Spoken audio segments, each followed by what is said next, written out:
buenos, ¿cómo les va? Nuevamente juntos en los Navegantes 3.0 con el padre José Luis Quijano. Cote, ¿cómo estás?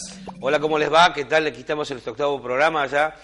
La verdad que esta serie viene bien secuenciada y vamos avanzando mucho en lo que es la comprensión del texto de nuestro querido Francisco, que nos regala, la verdad, que este texto para que lo podamos disfrutar. Un lujo. Evangelii Gaudium. Sí, y ahora estamos en el último punto del capítulo tercero, es el cuarto, que se titula Una evangelización para la profundización del querigma. Cote, vos que sos el gran catequista de la Argentina, ¿por qué no nos contás a todos qué es la palabra querigma? La palabra querigma quiere decir primer anuncio. ¿Viste cuando vos te despertás a una novedad? Ajá. Generalmente te dicen, ¿escuchaste la última noticia? Y vos decís, ¿qué? ¿Qué pasó? Sí. El querigma tiene adentro, encierra dentro de sí una buena noticia. Pero además de una buena noticia, una novedad. Claro. Que primero te despierta y te da ganas de conocer más y más, pero es como una síntesis total de lo que hizo Dios por nosotros al enviar a su Hijo Jesucristo. Y muy sintéticamente te presenta el misterio de la salvación y vos decís, bueno, pero no, quiero más, ¿no? El querigma lo que hace es impactar para despertar. Y el Papa nos dice que efectivamente la evangelización lo primero es lo querigmático, llevar el primer anuncio, Dios nos ama, Dios está cerca, Dios nos envió a Jesús, Jesús nos salvó, estamos llamados a la felicidad, y que después de ese primer anuncio provocará naturalmente el camino de la formación, de la maduración. Que el Papa también aclama que esta maduración, este camino de formación, no es solo una formación doctrinal, sino que tiene que ser una formación de la síntesis del Evangelio, ¿no? Que fundamentalmente la síntesis del Evangelio es amar al prójimo como Cristo nos amó. Un gran error que cometimos en la evangelización muchas veces es dar por supuesto que la gente ya había recibido el anuncio querigmático. Claro. Es como si yo te vengo a hablar de vos de un tema y empiezo por el capítulo 9, 10. Claro. Y vos me decís, pero sí, yo te sigo, pero no termino de entender lo que me estás diciendo. El querigma es por donde se comienza la evangelización, es el inicio del anuncio salvífico, es el primer paso. Cuando las primeras comunidades salían a misionar, esto es, salieron, ¿no?, por el envío misionero de Jesús, vayan y enseñen, lo primero que anunciaban era esto, la experiencia que ellos habían tenido de Cristo resucitado. Y esta era la gran novedad. El querigma, en definitiva, era una vivencia que ellos habían tenido, más que un contenido doctrinal, era una vivencia que ellos habían tenido de la experiencia de estar con Jesús y de ese contacto con el Cristo resucitado. Muy bien, Cote. Y antes de entrar en el gran tema que domina el padre Quijano, que es la catequesis, vamos a ver un corto, un videíto, en el cual el Papa nos cuenta cómo Dios prepara el corazón para la misión, para el envío, para llevar esta evangelización carismática. Adelante, por favor.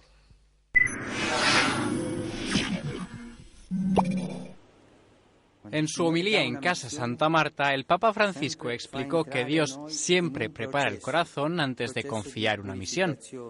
Signore, quando vuole darci una missione, vuole darci un lavoro, ci prepara per farlo bene,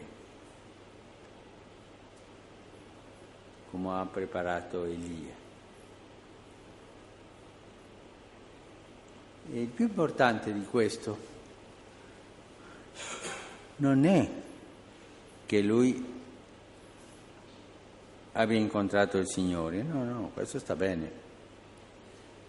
L'importante è tutto il percorso per arrivare alla missione che il Signore confida.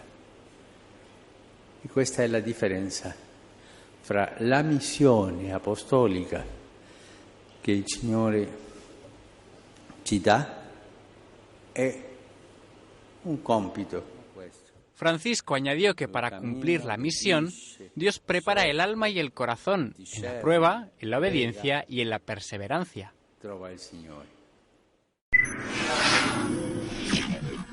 Bueno, el Papa nos ha recordado que efectivamente es el Espíritu Santo el que toca nuestros corazones para llevar el Evangelio, y les decía que efectivamente ahora entramos en el gran tema del padre José Luis Quijano, porque él es el rector del Instituto Superior de Catequesis de Argentina, y él hace años que está trabajando en la catequesis, se preparó muy especialmente, ¿no?, con esos estudios que vos hiciste ya hace años, pero sobre todo con una gran experiencia de catequesis person to person, pero también a través de las redes, a través de internet, a través de esta comunicación tan particular. Y vos nos decías que efectivamente la palabra querigma es ese primer anuncio, ¿no? Ese primer anuncio que Jesús nos llama, que Jesús nos ha salvado. Y el Papa dice que nos recuerda que efectivamente lo que tenemos que despertar en los corazones de los demás es el amor de Dios, que es previo a las obligaciones morales, que es previo a las normas, ¿no? Entonces, en eso tenemos que avanzar. Después el Papa dice, llegará el momento de la formación, pero primero salir a contarles que Dios los ama. En primer lugar, la fe en las personas hay que despertarla, hay que sembrarla. Muchas veces estuvo ahí como adormecida y uno les puede dar el anuncio querigmático que enciende en ellos de nuevo esa, como cuando decían los discípulos de Maús, no ¿cómo ardía acaso nuestro corazón? ¿Cómo ardía mi corazón? ¿No? Exacto. Entonces, el querigma tiene que tener esa propiedad, hacerte arder el corazón, despertar. Y el querigma, teóricamente, va al principio de la evangelización, pero se puede reiterar en distintas oportunidades de la vida, porque una persona muchas veces es evangelizada, pero después es reevangelizada. Exactamente. Incluso, yo lo observo mucho con vos decías de la catequesis, los chicos, los papás, los matrimonios, cuando tienen sus hijos y vienen los chicos que han aprendido cosas en la catequesis, vuelven a decirle a sus papás el querigma, papá, aprendí esto, explícamelo. Y le dicen sintéticamente las primeras palabras del querigma y le vuelven a despertar en los padres ese sentimiento tan lindo que en algún momento la fe les regaló. El querigma es la misión que tiene la Iglesia, sobre todo cuando está en actitud misionera. ¿Qué quiere decir? Cuando la Iglesia está estabilizada, instalada, cuando ya la Iglesia tiene muchos años en un lugar, da la sensación de que ya saben en qué consiste el querigma, pero este es un supuesto que muchas veces y es lo que el Papa nos llama. Justamente el Papa nos dice que la evangelización siempre es querigmática, siempre. Y después, como el Papa lo dice de muchas maneras y en muchos temas, nos invita a tener un gran respeto por la libertad de las personas, de no atropellar, de no imponer la verdad, sino que justamente evangelización tiene que ser alegre, tiene que llevar a estimular a las personas, tiene que estar llena de vitalidad. El Papa nos habla más de una vez de la integridad armoniosa, también lo llama síntesis, como si no nos quedemos en cositas chiquitas, puntuales y separadas, sino el mensaje, y el mensaje esencial, que también tiene que estar acompañado de la apertura al diálogo, de compartir, de conocernos, de trabajar juntos. Nos invita a ser pacientes, a tener esa alegría cordial, esa acogida cordial a los demás. Estábamos acostumbrados a que la fe la recibíamos como una herencia del pasado. Es una propuesta de presente y una propuesta de futuro. La fe estaba comprendida a veces como una herencia de algo que vos recibías, que algo que te transmitían, ¿no? Y ahora lo que el Papa está como intuyendo acá y nos lo va diciendo es que la fe hay que proponerla con el testimonio y con la palabra, de tal manera que se vuelva provocadora en un sentido, que se vuelva imitadora. Exacto. O que vos tengas ganas de ver eso y tenerlo para vos, ¿no? O sea, yo te invito, te propongo vivir como Jesucristo. Muy bueno, Cote. Y viste que el Papa, además de querigmática, nos dice que la catequesis, que la evangelización es mistagógica, una palabra que para algunos tendrá cierta dificultad. ¿Por qué no nos explicás qué quiere decir mistagógica? Bueno, la mistagogía es el estudio de los misterios. O sea, nosotros cuando comprendemos algo muy profundo, el amor humano, decimos, es misterioso esto, ¿no? Sí. Cuando vemos acciones así muy comprometidas, decimos, mirá, la verdad no es tan sencillo, se ve que esto tiene una gran profundidad, ¿no? Bueno, entonces la mistagogia lo que hace es esto, justamente expresar en gestos litúrgicos. Exacto. Grandes verdades misteriosas en el buen sentido de la palabra, no misterio de Agatha Christie, sino el misterio de lo que es profundo, el misterio de aquello que se tiene que conocer y develar, ¿no? Y entonces uno en la celebración litúrgica, por ejemplo, anticipa el reino de los cielos. Entonces que la catequesis tiene que estar muy pegada, muy unida, muy plasmada, muy empapada del misterio de la redención, del misterio de la cruz, de la misa. Claro, no solo la catequesis no es solo la enseñanza, sino que te pone en contacto con Jesús. te pone en contacto con el misterio de la vida de Jesús, te pone en contacto con el hecho, el acontecimiento salvífico. La mistagogia es un lugar donde el lenguaje es el de los símbolos. Bien, porque el Papa también sigue continuando con este desarrollo y nos cuenta algo que vos hace años que también vivís, Cote, que es buscar justamente o aprovechar la belleza, ¿no?, como medio para difundir esta verdad. Y el Papa nos dice, bueno, utilicemos el arte para la evangelización con un nuevo lenguaje parabólico, de la forma que la gente comprenda. Incluso dice el Papa, hay que atreverse a encontrar nuevos signos, los nuevos símbolos, diversas formas de belleza que se valoran en otros ámbitos, en otras culturas, porque pareciera que a veces en el ámbito eclesiástico hablamos un idioma que lo entendemos solo nosotros, ¿no? Y justamente lo que tenemos que hacer es ver cómo hablan los demás, cómo se comunican los demás, para efectivamente con ese mismo lenguaje entiendan el Evangelio, el mensaje de Jesucristo. Sí, el lenguaje simbólico, el lenguaje a través de los gestos, es lo que él instauró a partir de comenzado su pontificado. Fíjate que al principio no era mucho lo que decía, pero sí sabía hacer gestos muy... Hay imágenes que seguramente a ustedes, como nosotros, nos quedaron grabadas cuando abraza, ¿no?, a un hombre con la cabeza enferma, y se baja del coche que lo está llevando y se detiene a saludar a una persona discapacitada. O sea, esos pequeños símbolos, lenguajes significativos, porque no es un símbolo, te pongo un símbolo, dibujo un logo. No. Estos símbolos, estos gestos, tienen un significado muy profundo.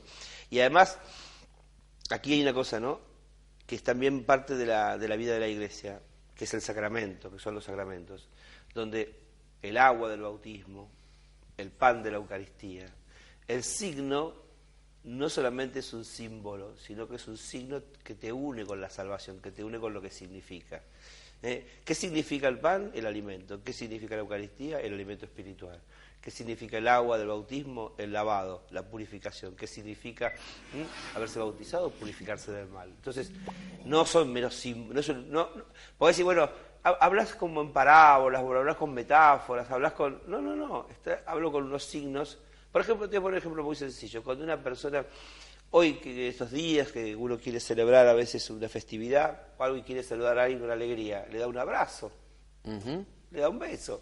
Y entonces, ese abrazo sin palabras, ese beso, dice mucho más, es más decidor, ¿no? Dice mucho más que a lo mejor miles de palabras, ¿no? Entonces, este lenguaje mistagógico es un lenguaje donde a través de los signos y de los símbolos de la liturgia propiamente, vamos descubriendo y penetrando la profundidad del misterio de la revelación de Dios.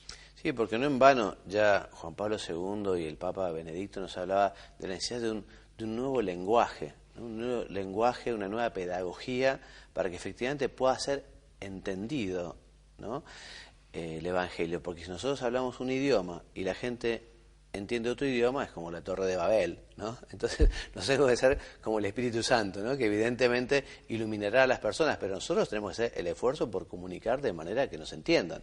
Y cada etapa de la historia tiene un lenguaje distinto. ¿Por qué? Porque el lenguaje es el modo en que la cultura se expresa. La cultura está cargada de valores y se expresa a través de sus símbolos y de sus signos. Una cultura festiva, decimos, ¿no?, una cultura fraternal, una cultura del encuentro, quiere proponer el Papa. Exactamente. La cultura es un modo de dialogar, un modo de comunicar, pero no solamente de decir cosas, sino de transmitir valores que están por debajo de esa cultura. La cultura está animada por la riqueza que tiene adentro. Cuando uno abre una cultura, adentro, ¿no?, está llena, cargadísima de riquezas y de valores que se comunican muchas veces a través del símbolo. La vestimenta, la indumentaria, el lenguaje propiamente, el modo de comer, las comidas, los sabores. Ahí está encerrado alguien que quiso hacer algo rico para quien venía a comer. Entonces está comunicando a la cultura mucho. El Papa está diciendo entonces, descubramos esta belleza ya natural en el lenguaje de hoy y carguémosla de sentido religioso. Te voy a leer el número 168, que quise copiarlo y pegarlo entero porque es muy rico y acá el Papa pega fuerte. Te lo leo, vos lo comentás. Sí. Dice, en lo que se refiere a la propuesta moral de la catequesis que invita a crecer en fidelidad al estilo de vida del Evangelio, más que expertos en diagnósticos apocalípticos u oscuros jueces que se ufanan en detectar todo peligro o desviación, es bueno que puedan vernos como alegres mensajeros de propuestas superadoras, custodios del bien y la belleza que resplandecen en una vida fiel al Evangelio. Maravillosa la forma en que dice las cosas, ¿no? El Papa, porque es muy sencillo y muy profundo. ¿Qué está diciendo? Fundamentalmente, que el anuncio del Evangelio te lleva a la alegría y al bien, te lleva de la alegría al bien y del bien a la belleza. O sea, está siempre presente, ¿no? Esas tres como patas, ¿no? En las cuales no es tanto imponer el deber ser moral y por lo tanto partir de un diagnóstico que está todo mal para que vos tengas que hacer las cosas bien, sino anunciarte la belleza del bien. Las cosas buenas son lindas, generalmente las cosas lindas también tienen que ser buenas. Y entonces esa especie de circulación que hay del bien y la bondad entre la belleza y la alegría forman un conjunto de valores altísimos que entusiasman a cualquiera a vivir así. A mí el Evangelio, cuando lo descubrí en una etapa de mi vida muy joven, de niño y después de adolescente, que uno lo descubre en los grupos juveniles, dije, qué lindo vivir así. O sea, no era solamente una doctrina, sino algo que me entusiasmaba. Y le veía belleza, porque tenía sacrificio, entrega, tenía dedicación, compromiso. Y todos esos valores que uno los descubre, que están adentro, pueden emerger tranquilamente en una linda y propuesta bella, buena y alegre, ¿no? Uh-huh. Y al renglón seguido el Papa nos habla del arte del acompañamiento, lo que quizá antes se llamaba la dirección espiritual o el acompañamiento espiritual. El Papa lo titula el acompañamiento personal de los procesos de crecimiento, ¿no? Entonces el Papa primero nos recuerda que esto no es una terapia, ¿no? Y después el Papa también nos habla, no lo dice con estas palabras, pero te digo la idea, de que no hay que manipular a la gente, sino que hay que acompañarla con un gran respeto a la libertad, tratando de ayudarlos a que escuchen la voz de Dios y vean qué es lo que quiere para ellos.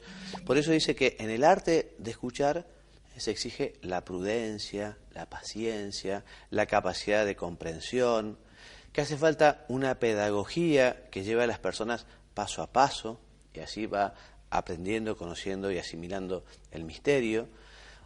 Dice, no emitamos juicios sobre responsabilidad, sobre culpas, seamos muy prudentes.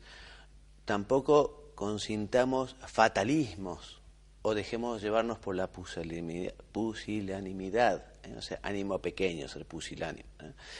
Invitar al otro, a aquel que acompañamos, a querer curarse, a cargar con su camilla, a abrazar la cruz, a dejarlo todo, a salir siempre de nuevo, a anunciar el Evangelio, ser pacientes, ser comprensivos, encontrar maneras de despertar confianza, apertura y disposición para crecer. O sea, que en este sentido, quienes nos dedicamos a acompañar a las personas en sus procesos espirituales, tenemos que rezar mucho por ellos y después ver qué es lo que quiere Jesús para ellos. No poner nuestro modelo, nuestra seña o nuestra idea, sino qué es lo que quiere el Espíritu Santo para ellos.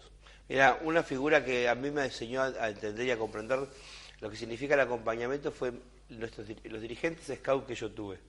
El dirigente scout iba un pasito más adelante o iba a tu lado o un pasito más atrás. Él sabía, el dirigente scout, me acuerdo de estas cosas, viste, que uno le queda grabada para toda la vida, ¿no? Porque vos recién planteabas acá el tema de una pedagogía.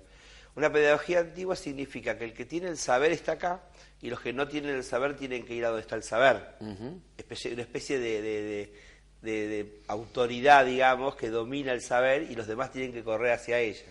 En cambio, el acompañamiento gira esta estructura y pone al que tiene el saber al lado del que camina, para que el que camina descubra las huellas del saber y vaya recolectando el saber, ¿no es cierto?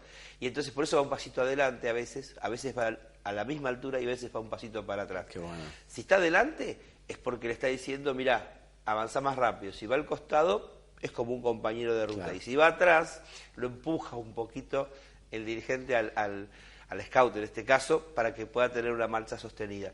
Y levantar las huellas, ¿no? Siempre el scout es un rastreador, ¿no es cierto? Que está como mirando por un lado el horizonte, pero también con la mirada allá arriba en el horizonte y con la mirada acá rastreando y levantando huellas. El pedagogo es el que mira el itinerario de las huellas, que descubre los rastros y va haciendo su camino de aprendizaje. El Papa pone una figura que es el del tutor, el que acompaña. Jesús ya dijo, ¿no? No me llames ni maestro, ni doctor, que ustedes no lo llamen, ¿no? Pero no dijo que no nos llamen acompañadores. Está bien, está bien. Le podemos agregar el Evangelio. Bueno, y antes de terminar el capítulo 4, que ya estamos terminando, el Papa vuelve a decirnos cómo la palabra de Dios acompaña siempre y en todo el proceso de la evangelización. Y nos dice que el estudio de la Sagrada Escritura debe ser una puerta abierta a todos los creyentes, catequistas. Hay que acoger la palabra en la parroquia, en las diócesis, las agrupaciones, y por eso el Papa recomienda una vez más, pues ya nos había dicho, esa lectura orante y personal y comunitaria de la palabra. Esto es fundamental, cuando uno se plantea cuál es el lugar de la palabra de Dios dentro del anuncio evangelizador. Bueno, es en el centro, es en el principio y es en el final. O sea, siempre. Exactamente. ¿Cuál es el lugar de la palabra de Dios? Ojo, no el lugar de la Biblia, no el lugar del libro Biblia. ¿Cuál es el lugar de la palabra? Con mayúscula el verbo Jesucristo, ¿no? Claro. Exacto. ¿Cuál es el lugar de la palabra? La palabra es lo que Dios expresa cuando se revela y nos transmite a nosotros esas ansias de salvación. Y la palabra de Dios resuena y hace eco en el corazón de los hombres y de las personas, de los niños y de todas las familias, cuando tiene esta, ¿no?, centralidad y se la distingue de otras palabras que resuenan. Por eso, en el anuncio evangelizador, la palabra de Dios, no podemos prescindir de la palabra de Dios. Bueno, Cote, y así terminaríamos el tercer capítulo. Vamos a comenzar el cuarto. Estamos a pocos minutos de terminar, me parece, ¿no? ¿Cuánto tiempo tenemos más o menos? Porque lo que vamos a hacer es, yo tenía preparado un video más, ¿no? Porque este tema, este capítulo habla de la dimensión social de la evangelización, ¿no? Entonces el Papa habla sobre todo de la doctrina social de la Iglesia, del cuidado al prójimo, de la caridad, y tenía un videíto que podemos pasarlo, entonces si nos queda un ratito, donde el Papa nos habla de la importancia de cuidar a los niños, ¿no? Que efectivamente es un tema dentro de la doctrina social de la Iglesia no menor. Así que si tenemos un minuto lo pasamos. El Papa Francisco recordó a los niños que sufren la explotación infantil. Domani, 12 giugno, si celebra la Giornata Mondiale contro lo sfruttamento del lavoro minorile. Decine di milioni di bambini, sentite bene, decine di milioni di bambini sono costretti a lavorare in condizioni degradanti, esposti a forme di schiavitù e di sfruttamento, come anche ad abusi, maltratamientos y discriminación. Francisco pidió a la comunidad internacional que proteja a los niños frente a esta plaga. Dijo que una infancia tranquila permite a los niños mirar al futuro con confianza. También rezó un Ave María por ellos. Ave o María, piena di grazia, il Signore è con te. Tu sei benedetta fra le donne e benedetto il frutto del tuo seno, Gesù.